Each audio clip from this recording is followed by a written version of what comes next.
সম্মানিত ভাই ও বোনেরা, আসসালামু আলাইকুম। আশা করি আপনারা সবাই ভালো আছেন। আজকে আমি আপনাদেরকে দেশি মুরগির বাচ্চার প্রধান কয়েকটা রোগের অর্থাৎ কী ধরনের সমস্যা হলে আপনার বাচ্চাগুলো মারা যেতে পারে আমি এই বিষয়ে আপনাদের সঙ্গে শেয়ার করব। অবশ্যই আপনারা ভিডিওটা না টেনে শেষ পর্যন্ত দেখবেন। তো আপনারা যেটা প্রথমে যে লক্ষণটা দেখে বুঝতে পারবেন যে আপনার মুরগির বাচ্চাটা অসুস্থ, সেটা হচ্ছে দেখবেন 3 থেকে 4 দিন পর থেকে আপনার বাচ্চা অর্থাৎ দেশি মুরগির বাচ্চার পাখনা অর্থাৎ পালকটা দেখবেন বড় হয়ে যাবে।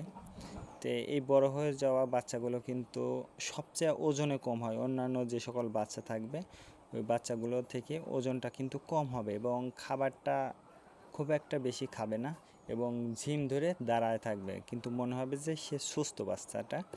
এটা অবশ্যই একটা রোগের লক্ষণ। তারপরে যে সমস্যাটা আপনারা দেখবেন সেটা হচ্ছে ঠান্ডাজনিত সমস্যা। তো আপনার দেশি মুরগির বাচ্চাটা আপনি লক্ষ্য করবেন যে যখন ঠান্ডাজনিত সমস্যা হবে তখন ওই বাচ্চাটা দেখবেন এক পার উপর দাঁড়িয়ে চোখ বুজে ঝিমাচ্ছে বা দুই পার উপর দাঁড়িয়ে চোখ বুজে ঝিমাচ্ছে। এটাও কিন্তু একটা ঠান্ডাজনিত সমস্যা। তো দেখুন আমার বাচ্চাগুলো কিন্তু খাচ্ছে এবং আমার বাচ্চাগুলো যেগুলো বাচ্চা ছিল আমি আপনাদেরকে সবগুলো বাচ্চাই দেখাবো।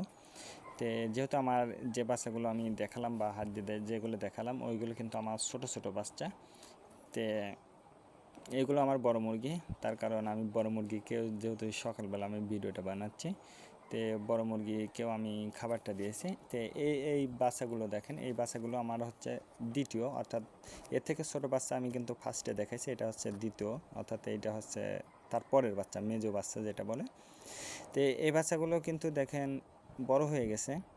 তো এই বাচ্চাগুলোকে কিন্তু আমি খেতে দিয়েছি। তো তারপরে যে ঠান্ডাজনিত যে সমস্যার কথা বলছিলাম, তে ঠান্ডাজনিত সমস্যার কারণে মুরগি কিন্তু চোখ বুজে ঝিমাতে পারে বা এক পার উপর দাঁড়িয়ে বাচ্চাগুলো কিন্তু ঝিমাতে পারে।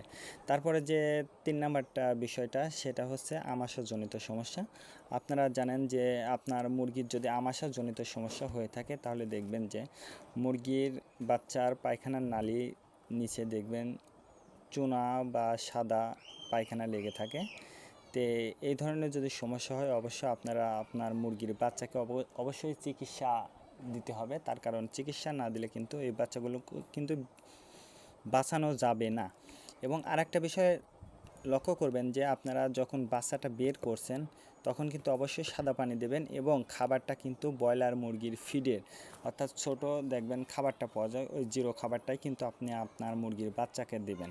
তাহলে দেখবেন বাচ্চাগুলো অনেকটাই সুস্থ এবং পর্যাপ্ত পুষ্টি গুণগত মান বা খাবারে যে পুষ্টি থাকে অবশ্যই সেই পুষ্টি